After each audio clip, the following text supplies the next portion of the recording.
Hello student, welcome to my YouTube channel Pramod science classes. Student, इस video में हम सब क्लास 12 के जितने विद्यार्थी सिविक्स का यानी नागरिक शास्त्र का पेपर देने वाले हैं, मेरे प्यारे बच्चों, ये उनके लिए यह पेपर बहुत ही इम्पोर्टेंट है। यहाँ पर देख सकते हैं कि प्री बोर्ड का पेपर है जिसका कोड 323 BBS है। ठीक है, यह पेपर कोड मेरे प्यारे बच्चों आप सभी के सभी स्कूल में आ रहा है और आपके भी स्कूल में आने का इसका 100% चांस है। ठीक है, तो आइए यहाँ पर हम सब इस सारे क्वेश्चन का जो पेपर है इसका सलूशन इस वीडियो में देखने वाले हैं।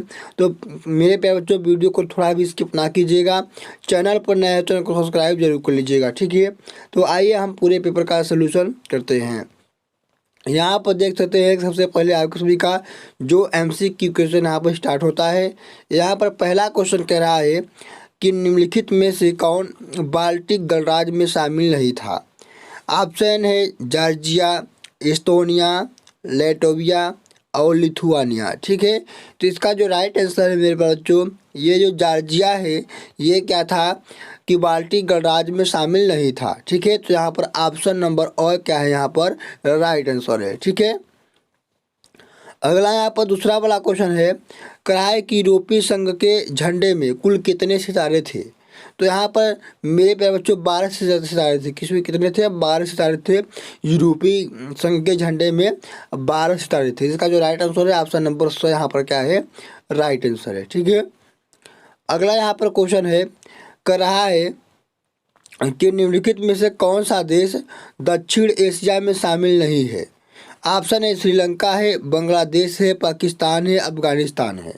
तो यहाँ पर मेरे प्यारे बच्चों जो पाकिस्तान है ये क्या था कि दक्षिण एशिया में क्या शामिल नहीं था। ठीक है, इसका जो राइट आंसर है ऑप्शन नंबर यहाँ पर 100 क्या है, राइट आंसर है। ठीक है, अगला यहाँ पर क्वेश्चन है कि ISI किस देश की खुफिया का अभिकरण है। तो मेरे प्यारे बच्चों अफगानिस्तान का जो खुफिया है यानी इसका अभिकरण क्या है, ISI है। तो इसका जो राइट आंसर है ऑप्शन नंबर 100 यहाँ पर क्या है, राइट आंसर है। ठीक है, अगला यहाँ पर क्वेश्चन पांचवा वाला कर रहा है कि 1992 में पृथ्वी सम्मेलन का आयोजन किस शहर में किया गया था। ऑप्शन है रो, जेनेवा, ब्रुसेल्स या फिर रियो डी जेनेरो। ठीक है, तो मेरे प्यारे बच्चों रियो डी जेनेरो में क्या हुआ था, 1992 ईस्वी में क्या हुआ था, पृथ्वी का सम्मेलन आयोजित किया गया था। तो मेरे प्यारे बच्चों यहाँ पर राइट आंसर इसका है ऑप्शन नंबर 2 यहाँ पर क्या है, इसका राइट आंसर है। ठीक है, अगला यहाँ पर छठवां वाला क्वेश्चन है कि रजाकार का संबंध किस देश के रियासत से जोड़कर देखा जाता है। ऑप्शन है यहाँ पर क्या है, हैदराबाद है, मणिपुर है, जूनागढ़ है, कश्मीर है। तो मेरे प्यारे बच्चों इसका जो राइट आंसर है ऑप्शन नंबर पहला यानी हैदराबाद। क्या है, हैदराबाद। आगे यहाँ पर मेरे प्यारे बच्चों सातवां वाला क्वेश्चन कह रहा है कि योजना आयोग के स्थान पर बनाई गई संस्था का नाम क्या है। तो मेरे पास जो ऑप्शन है वित्त आयोग, अंतर्राष्ट्रीय राज्य आयोग, नीति आयोग या इनमें से कोई नहीं। तो इसका जो राइट आंसर है ये क्या है, अंतर्राज्यीय आयोग। ठीक है, इसका जो राइट आंसर है ऑप्शन नंबर बी यहाँ पर क्या है, और राइट आंसर है। ठीक है, अगला यहाँ पर आठवां वाला क्वेश्चन कह रहा है कि भारत बैंकों का राष्ट्रीयकरण किस दल की सरकार के द्वारा किया जाता है। तो मेरे प्यारे बच्चों यहाँ पर जो भारतीय जनता पार्टी है इसके द्वारा क्या होता है कि भारतीय बैंकों की राष्ट्रीयकरण की दल किया जाता है। ठीक है, यहाँ पर नौवां वाला क्वेश्चन कर रहा है कि संपूर्ण क्रांति के जनक के रूप में जाने जाते हैं। तो मेरे प्यारे बच्चों यहाँ महात्मा गांधी जो है वो संपूर्ण क्रांति के जनक जाने जाते हैं। इसका जो राइट आंसर है ऑप्शन नंबर और यहाँ पर क्या है, राइट आंसर है। ठीक है, अगला यहाँ पर 10वां वाला क्वेश्चन कर रहा है कि निम्नलिखित में से किस वर्ष सरकार द्वारा मंडल आयोग की सिफारिशों को लागू किया गया। ऑप्शन है 1988 में, 1991 में, 1990 में और 1989 में। तो मेरे प्यारे बच्चों यहाँ पर इसका जो राइट आंसर है ऑप्शन नंबर यानी 100 वाला है। इसका क्या है, 1990 ईस्वी में क्या किया गया था कि सरकार द्वारा मंडल आयोग किया गया था। ठीक है, अभी आते हैं हम लोग स्टूडेंट अगले क्वेश्चंस की ओर। यहाँ पर आप सभी का अति लघुत्तरीय प्रश्न स्टार्ट होता है जिसमें यहाँ पर पहला क्वेश्चन क्या कर रहा है, कराए कि द्वितीय विश्व युद्ध के बाद विश्व व्यवस्था की किन्हीं दो विशेषताओं को बताइए। ठीक है। अगला यहाँ पर बढ़ावा है कि यूरोप के देशों में से यूरोप के ऐसे दो देशों के नाम बताइए जो सुरक्षा परिषद के स्थायी सदस्य हैं। ठीक है। तो आइए यहाँ पर इसका आप आंसर लिखेंगे, पहले वाले का यानी 11वें वाले का लिखेंगे कि द्वितीय विश्व युद्ध का जो विशेषताएं हैं उसको क्या लिखेंगे। पहला यहाँ पर लिखेंगे कि द्विध्रुवीय विश्व व्यवस्था, दूसरा यहाँ पर लिखेंगे कि संयुक्त राष्ट्र संघ की स्थापना। ठीक है। ये क्या है, द्वितीय विश्व युद्ध की व्यवस्था का क्या है, एक विशेषताएं हैं। ठीक है। अगला यहाँ पर स्टूडेंट है 12वां वाला लिखेंगे, कहा था कि ऐसे यूरोप के ऐसे दो देशों का नाम बताइए जो सुरक्षा परिषद के लिए स्थायी सदस्य है। ठीक है। तो ये कौन कौन से देश है, ब्रिटेन है और फ्रांस है। ठीक है। इस प्रकार से आप सभी को इसका आंसर है, दोनों क्वेश्चन का लिख देना है। आइए हम 13वें वाले क्वेश्चन की तरफ आते हैं। कह रहा है कि संयुक्त राष्ट्र संघ के दो महासचिवों का नाम लिखिए। ठीक है। तो आइए इसका आप आंसर लिखेंगे दो सचिवों का नाम लिखेंगे, बान की मून और एंटोनियो गुटेरेस। क्या लिखेंगे, बान की मून और एंटोनियो गुटेरेस। ये क्या है, राष्ट्र संघ के दो महासचिव हैं। ठीक है। अगला यहाँ पर कह रहा है 14 वाला क्वेश्चन कह रहा है कि चिपको आंदोलन किसके द्वारा और कहाँ प्रारंभ हुआ। ठीक है। तो आइए इसका आप आंसर लिखेंगे कि चिपको आंदोलन का प्रारंभ सुंदरलाल बहुगुणा के नेतृत्व में उत्तराखंड के चमेली जिले में हुआ था। ठीक है। इस प्रकार से आप सभी को इसका आंसर लिखना है। सारे क्वेश्चन आप सभी के लिए बहुत ही इंपॉर्टेंट है, एक भी क्वेश्चन उसको आप सभी को मिस नहीं करके जाना है। ठीक है। कराए कि भारत के किन्हीं दो धार्मिक अल्पसंख्यक समुदायों के नाम लिखिए। ठीक है। तो 15वां वाला क्वेश्चन कर रहा है। ठीक है। तो यहाँ पर क्या है, लिखेंगे कि मुस्लिम ईसाई, ये क्या है, भारत के दो धार्मिक अल्पसंख्यक समुदायों को नाम है। ठीक है। इस तरीके से आप सभी को आंसर लिख देना है। सारे क्वेश्चन को तैयार करके आप सभी को जरूर जाना है। ठीक है। यहाँ पर 16 वाला क्वेश्चन कर रहा है कि ऐसी दो रियासत के नाम लिखिए, नाम बताइए जिनका भारत में विलय सैन्य पद्धति में किया गया। ठीक है। तो यहाँ पर 16 वाले क्वेश्चन का आंसर लिखेंगे। आप क्या लिखेंगे, क्वेश्चन कर रहा था कि भारत में सैन्य विधि के, ठीक है, रियासत के नाम बताइए।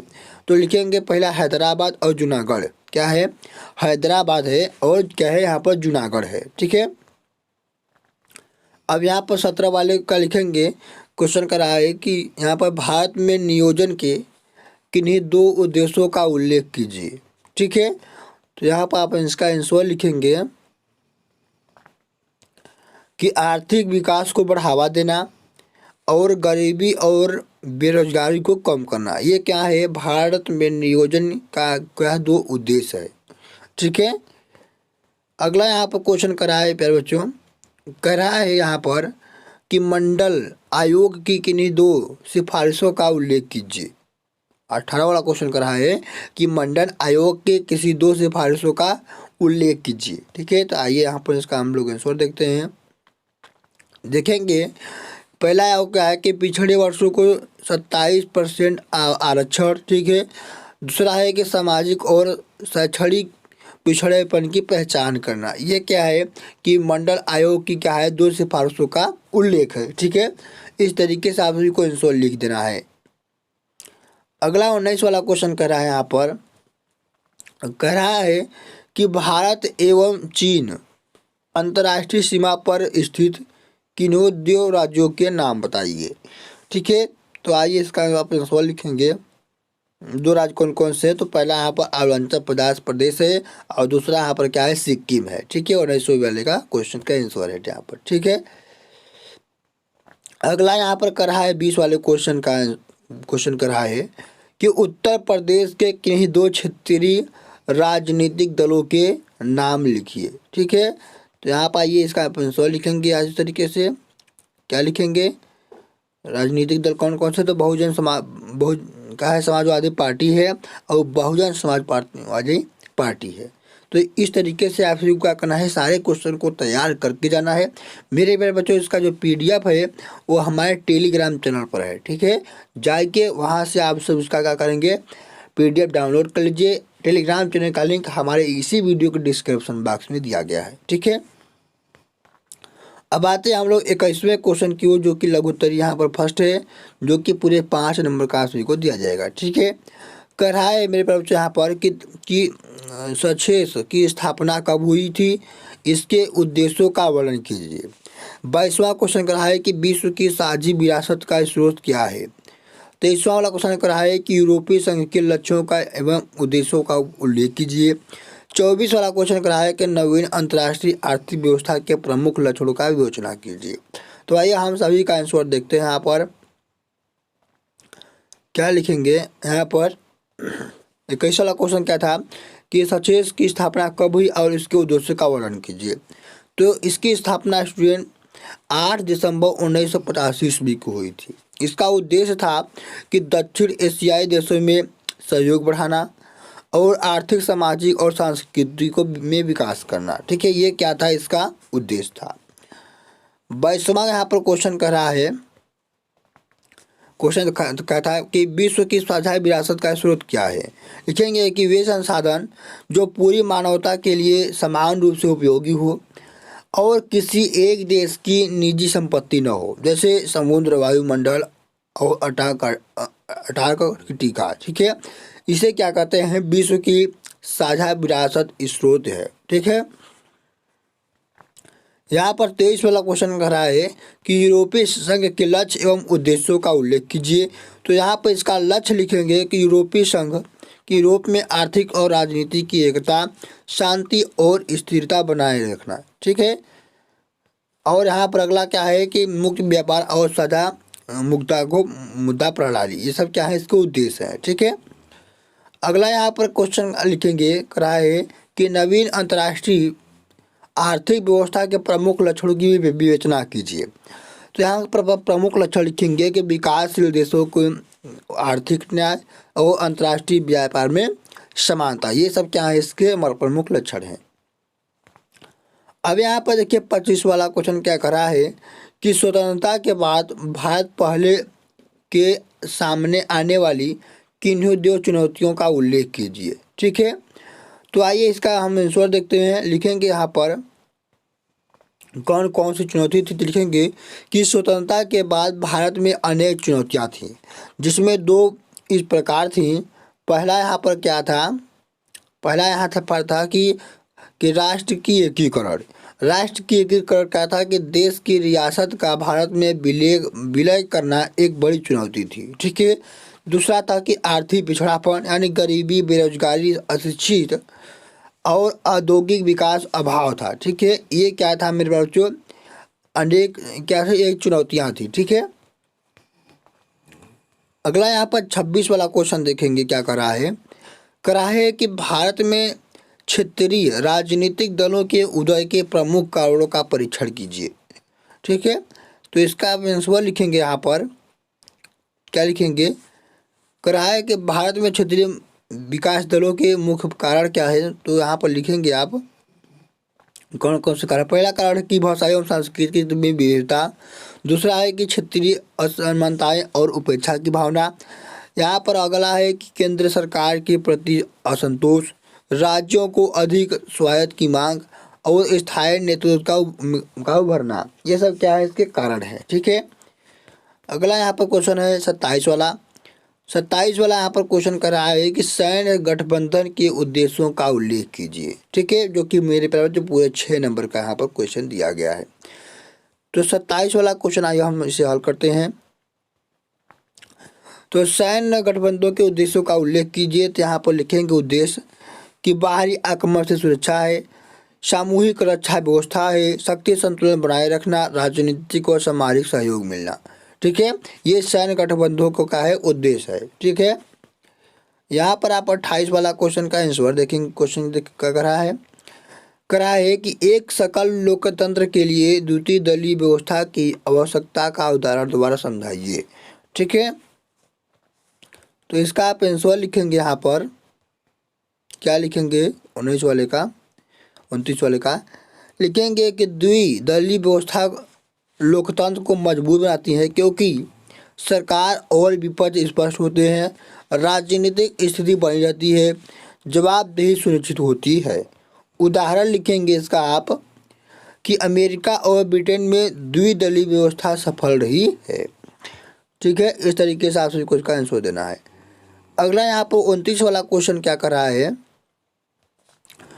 कि भारत में स्वतंत्रता एवं अलगाववाद के विषय में क्षेत्रीय आंदोलन की भूमिका पर का विश्लेषण कीजिए। 30 वाला यहाँ पर क्वेश्चन कर रहा है कि आपातकाल के संवैधानिक एवं राजनीतिक परिणामों की व्याख्या कीजिए। ठीक है, तो आइए हम 29-30 के क्वेश्चन को यहाँ पर आंसर देखते हैं। तो 29 वाले का क्वेश्चन का आंसर लिखेंगे कि भारत में कई क्षेत्रीय आंदोलन स्वायत्त की मांग है।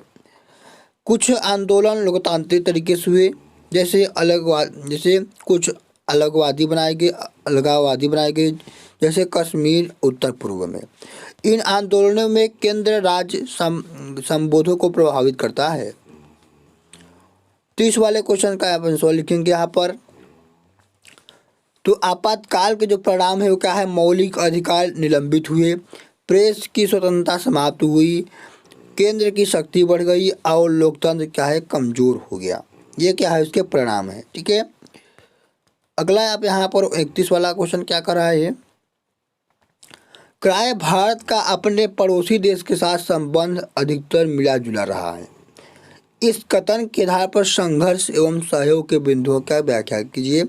या फिर अथवा में यहाँ पर कर रहा है कि शीत युद्ध काल में अमेरिका सोवियत संघ के प्रति भारतीय विदेश नीति के मुख्य आधार क्या थे? परिणाम परीक्षण कीजिए।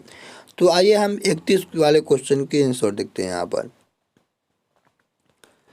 तो पहला यहाँ पर क्वेश्चन क्या था कि भारत के अपने पड़ोसी देश के साथ संबंध रहा है, मिला जुला रहा है, स्पष्ट कीजिए। तो भारत के पड़ोसी देशों के साथ संबंध संघर्ष के बिंदु क्या है कि सीमावाद, यानी जैसे चीन और पाकिस्तान हो गए। और अगला यहाँ पर क्या है? आतंकवाद है, जल विवाद है, जल के सहयोग के बिंदु क्या है? तो सहयोग, तो व्यापार है और संस्कृति का आपदान है। ये क्या है? इसका सहयोग है। ठीक है, या फिर यहाँ पर अथवा था कि शीतकाल में अमेरिका सोवियत संघ के साथ भारतीय विदेश नीति का मुख्य आधार क्या है? तो इसका लिखेंगे कि गुटेनिपेक्ष नीति और राष्ट्रीय हितों की रक्षा, शांति और असंतुलित किसी सैन्य के शर्त में शामिल होना। इस तरीके से आप सभी को मेरे प्यारे बच्चों सारे क्वेश्चन को आंसर को हल कर लेना है। इसका PDF हमारे टेलीग्राम चैनल पर मिल जाएगा। ठीक है, वहाँ से जाकर इस पेपर का PDF डाउनलोड करके मेरे प्यारे बच्चों पूरे पेपर को आप सब हल करके जरूर जाइएगा। तो धन्यवाद मेरे प्यारे बच्चों, मिलता हूँ अगली वीडियो में एक नए टॉपिक के साथ। जय हिंद।